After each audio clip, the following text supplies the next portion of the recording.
This edition of Eataly TV is sponsored by Colavita, extra virgin olive oil.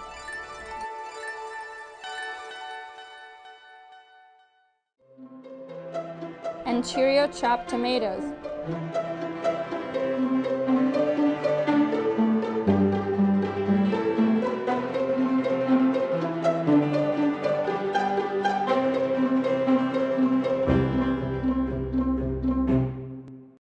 On this episode, we danced the Taranta with high-energy sounds from Salento, followed by a sweet Sicilian treat from Bruno's Bakery. Then, George De Stefano's personal gay Italian-American point of view. Plus, a book review with Anthony Tamburri and Doppio Senso with Michael Moore, with a look at some events happening around town. All on Eataly, New York.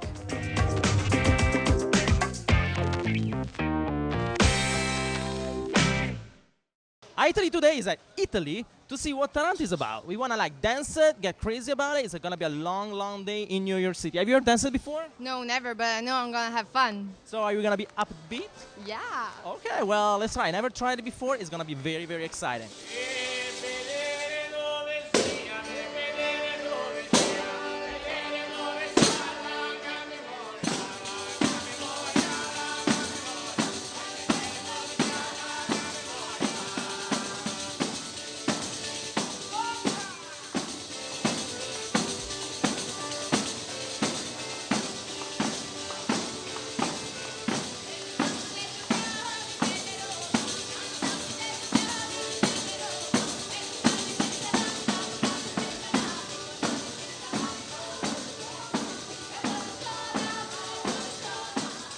Siete emozionati? Emozionati di essere qui in un posto dove generalmente naviga gente di qualsiasi estrazione culturale, qualsiasi provenienza, quello sì, e poi è una scommessa perché comunque non abbiamo esperienze del genere, dove la gente arriva per comprare della roba e sente un concertino o un'esibizione di musica tradizionale del sud Italia.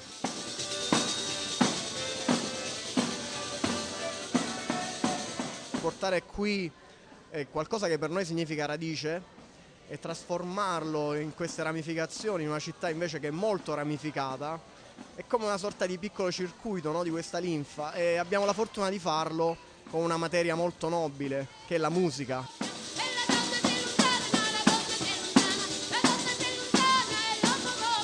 Buclina, today it felt like to be like an Italian piazza where people play music and sing and dance. How did you feel about it? Well, when I go to Italy in the summertime, it's the time of festas and sagras, and this is what they do. Everybody makes a lot of music, and everybody dances, and you have a wonderful time. So this is like a piazza in Italy. I love the dancing, and also it's beautiful to hear how other singers use their voices, how they make sound, because it's very different than the way that we hear music usually here in the States, which usually has more of a pop sound. And this really takes you back not only in place, but also in time.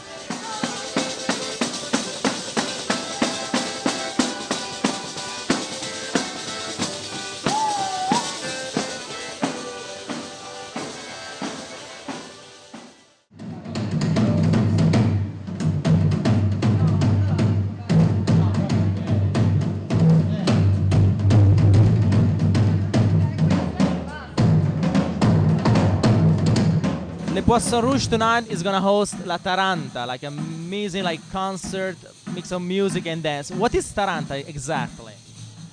È una musica, è una danza che viene da un tempo molto antico, che ha delle origini greche e che però parla all'uomo di oggi. Dobbiamo immaginare il dio greco Dioniso, che è il dio della danza, che si mette a ballare. E quando lui balla è una parte di noi, di tutti gli uomini, di qualsiasi luogo del mondo, che si mette a ballare. Qual è questa parte? È la parte del ritmo, è la parte del corpo, della fisicità.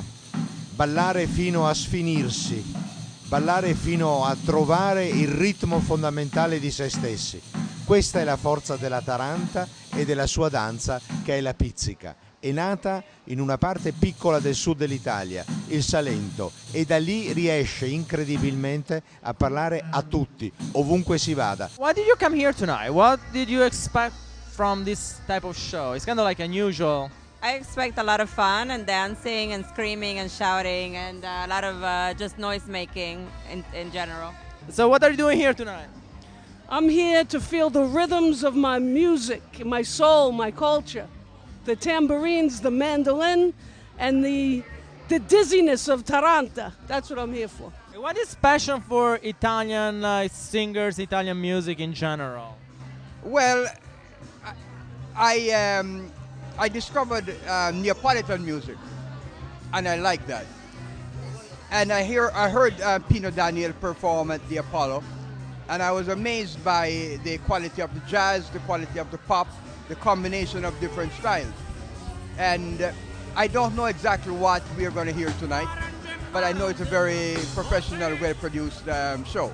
What are your expectations for tonight? Do you know what's going on here? Only a little bit from what I read on the website. What did you read? I read that he's very famous and it's supposed to be exciting and amazing, so I expect to be excited and amazed.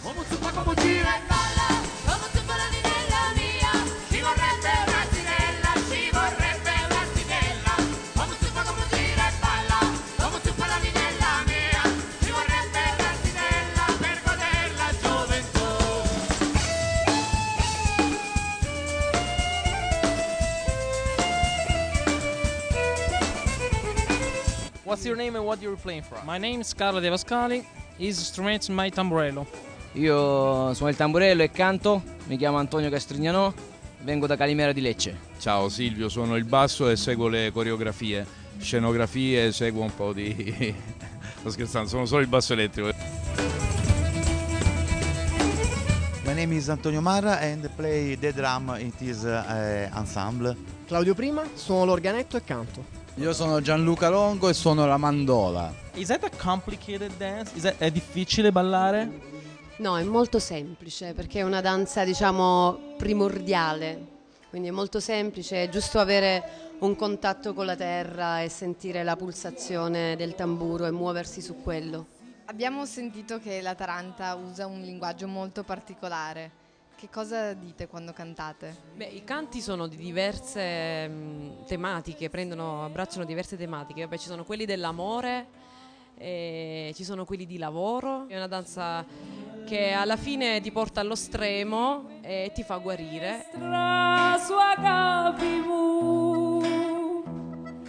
Ti scardiamo soniv tutti pena. Evo panta se sena penseo. So you're the impresario. You'd be like a very famous, renowned impresario in New York City. You brought here like many major like Italian singers. And why did you decide to bring like La Notte della Taranta? I was fascinated about this show. Because it's the roots of the music of the southern of Italy, and it's very interesting. In fact, we did in Boston 2 days ago. It was a huge success in this festival. There were no Italian community actually, all American people. I was surprised, and I realized that I made a good choice for this bringing this show. Would you see any contemporary artists to actually use Taranta for their... I hope so. You know, it's. I think this kind of music has an enormous potential. It has an enormous potential because it's as energetic as the heaviest rock and roll you can imagine, and it can make you dance in a different way, and it's more free, and also it's new. You know, for people not knowing it, it's so antique that it's very modern. So I think this kind of stuff just needs to find his Bob Marley. What is interesting is to have another culture coming from another place, mix it up with this culture and get together, and the ensemble can be really explosive. La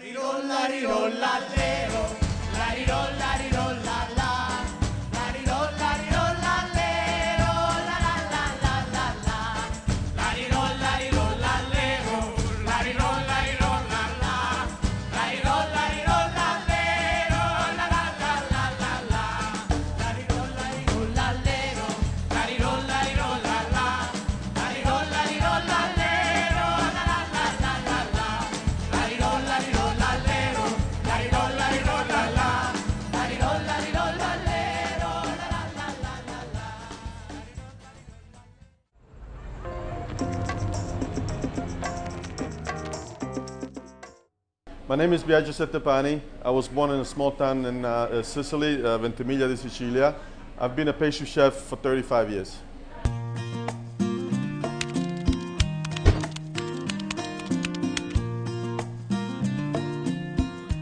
I started in the pastry field when I was 13 years old.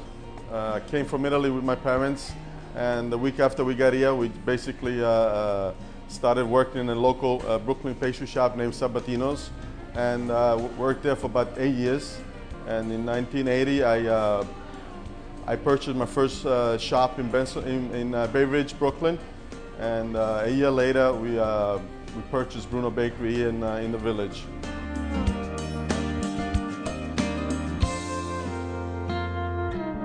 From the first day that I started working in the shop in Brooklyn, I found this passion for pastry, and that passion still lives in me until today.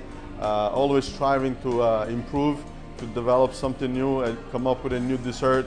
Almost like I always compare the pastry industry with the fashion industry. Always stay with the trends, you know, but yet, you know, keep the traditions alive.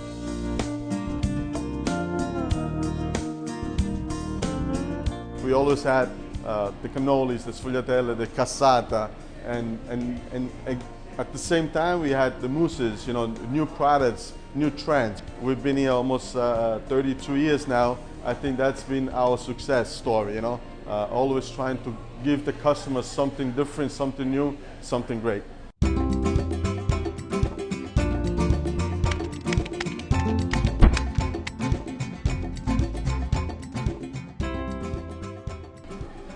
Wow, the cassata that we, it celebrated 2,000 years of existence about 10 years ago. So that probably makes the cassata the oldest dessert known to mankind. It's a signature dessert that we find in Sicily, and you'll find the cassata not only in Sicily, but anywhere in the world. If you go into a shop that's owned by a Sicilian, you are guaranteed to find the cassata. To assemble the cassata, you basically need a cake mold. It's a special mold, and you can line the mold with a little bit of film wrap, so that when you press down, your sponge cake doesn't stick to the mold. So once you have your film layer, you put your first layer of sponge cake inside the mold. Some places they soak a little bit with masala wine or rum, and then a thick layer of the cannoli cream, and it's basically 1 part cotta cream, 1/3 sugar, a little bit of candied citron, a little bit of chocolate chips. Flavoring, we put a little bit of vanilla and some cinnamon oil. And then you put your second layer of sponge cake. Once that's done, you press it down really, really tight, so it kind of pressures on both layers. Refrigerate it for about a couple hours.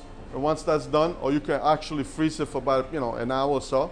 Once that's done, take it out of the freezer, roll out your marzipan, cut strips, put the band of marzipan around the cassata cake, and then now you're ready to warm up your fondant. So you warm up your fondant, you put a little layer of fondant on the top of the cassata.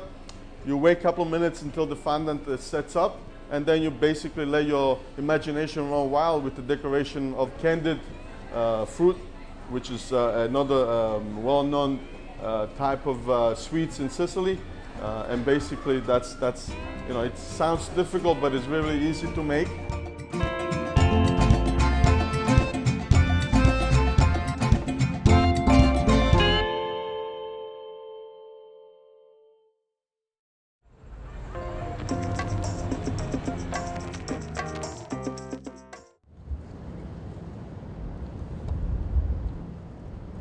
My name is George De Stefano, and I'm Italian-American, and I'm a writer here in New York City.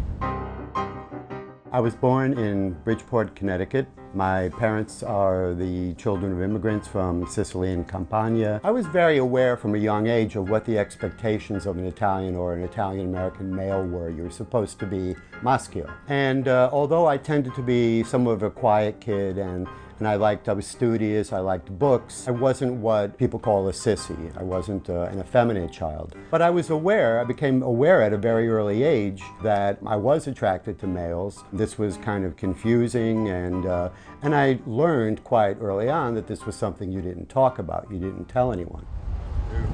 this guy. Don't worry about it.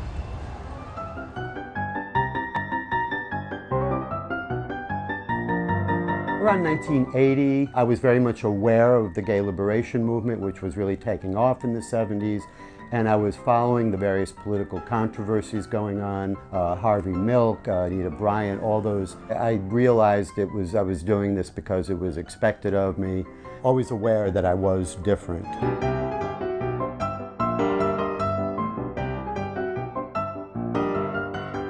Today is an important day for gay and lesbian New Yorkers, and of course this year now with the recent Supreme Court decision striking down DOMA and turning back Proposition 8, Pride is going to have, I think, a particular resonance for people. DOMA, the Defense of Marriage Act, was instituted during the Clinton era and basically denied any sort of federal recognition to same-sex couples. This legislation was a real barrier to equality, and of course we're all overjoyed that it was overturned.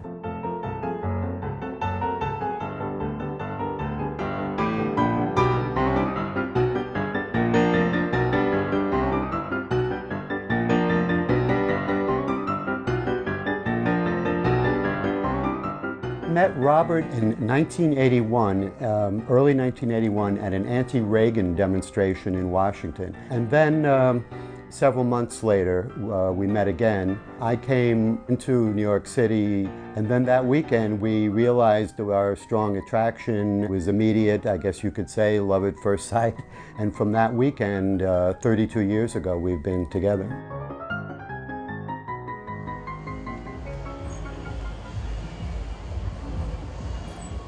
I didn't come out to my parents and probably in the way I should have. In fact, they found out by reading about it in a newspaper, which described me as a gay activist in New York. So my father called and said, "What's this all about?"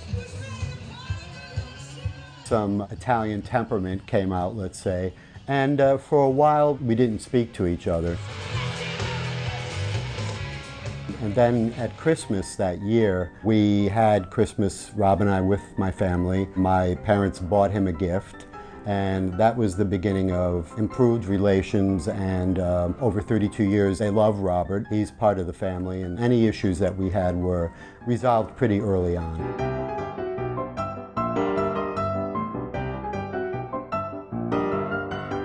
I think it's important to show up. I mean, it is, you know, sort of a political statement to show up, to be there. I like to see so many gay people out there of all different kinds. Every year it's like so amazing to see how diverse it is. You know, I mean, there's groups from every country you can imagine. A lot of them are like in their particular native clothes, and it's kind of amazing. There's this stereotype that, oh, all gay men are like white, you know, middle class. When you see the parade, you see how that's not true at all. I mean, you saw a lot of black people participating, a lot of Latinos, and now everybody is. It's like the rainbow.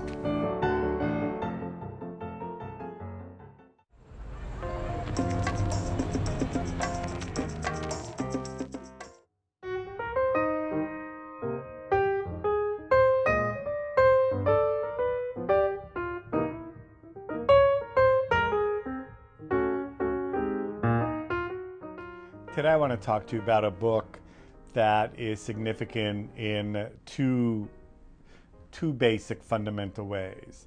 The book is called Paradigm, New and Selected Poems, 1947 to 2009, by Alfredo De Palchi. Now, Alfredo De Palchi is an Italian-born, Italian-raised, socialized in Italy, came here as a young adult, and has lived here ever since in the United States. But he has always written in Italian. And this is what's one of the unique things about this book and about Alfredo De Palchi. There is a community in the United States. There has been a community in the United States for the last 100 and some odd years of people who write literature, poetry, prose, theater, fiction, essays, nonfiction in Italian. They live here. They live here on a daily basis. They work here, yet they write in Italian. And they publish in Italy. This is basically the collected works of Alfredo De Palchi. They are his poetry that ranges from the beginning in 1947 as I said before, to 2009. His poetry is austere. It is sometimes raw. In many ways, he shows his emotions, and he deals with those hard experiences that he has had to confront. He deals with these in his poetry, from his imprisonment early on in Italy to his life as an Italian living in the United States. I recommend it to you. I recommend it to you because basically of the wonderful poetry that Alfredo writes, and also because we are dealing with the genre of Italian writing in the United States, and Alfredo De Palchi is a major voice. So I bid you an arrivederci and un augurio di buona lettura.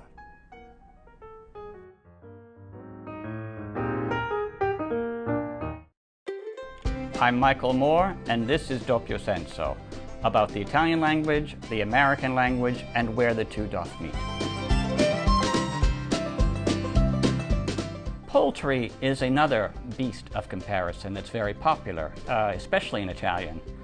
A strange expression that I've never quite been able to translate: conosco I miei polli. I know my chickens. Does that make sense in English? Not to me. Fa ridere I polli. It makes the chickens laugh because it is so pathetic. But again, the image of laughing chickens somehow escapes my imagination.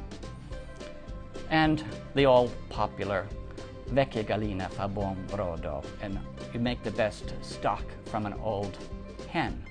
Again, a slightly misogynistic image that doesn't really make it all the way into today's English, at least.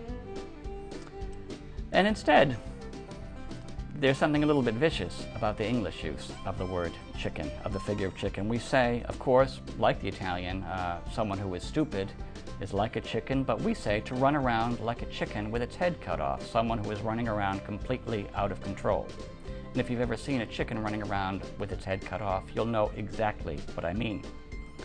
However, in the sense of revenge or of justice, poetic justice being done, the chickens come home to roost. And finally, to get a little bit ahead of yourself and to start imagining treasures that you do not yet have, we say, don't count your chickens before they're hatched.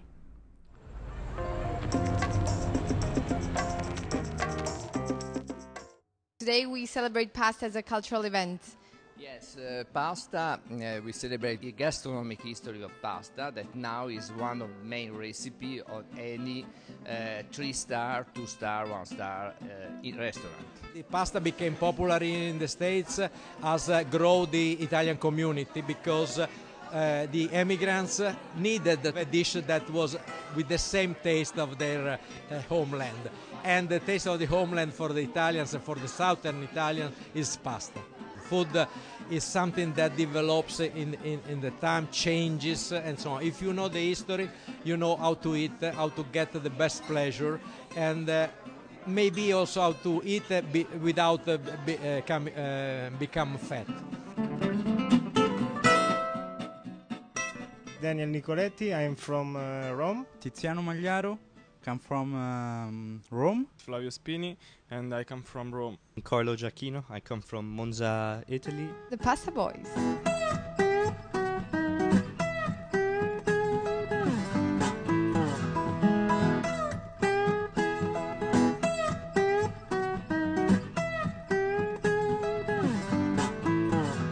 This Pasta Boy came out is from basically our boss. Just called us 4 Pasta Boys because we're 4 good-looking chefs. So we're here. Sure you are. To make it entertaining, to not make it boring, and to show our culinary skills. You cook this wonderful pasta. Is it hard, like, to cook a meal here in such a small kitchen? It is pretty hard, but you know we're the 4 Pasta Boys, so everything is possible with us 4 around. So you're the heroes of pasta.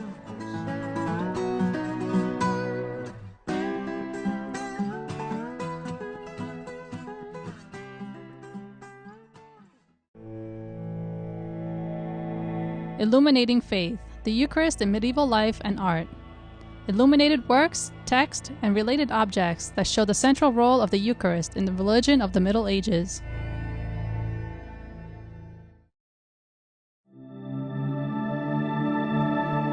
Italian Renaissance and Baroque bronze sculpture. From the Robert Lehman collection, a group of Italian sculptures from the 16th and early 17th centuries. Bronze pieces including works from artists Severo da Ravenna and Desiderio da Firenze. This edition of Eataly TV was brought to you by European Flavors, promoting organically grown fruits and vegetables in the best European tradition.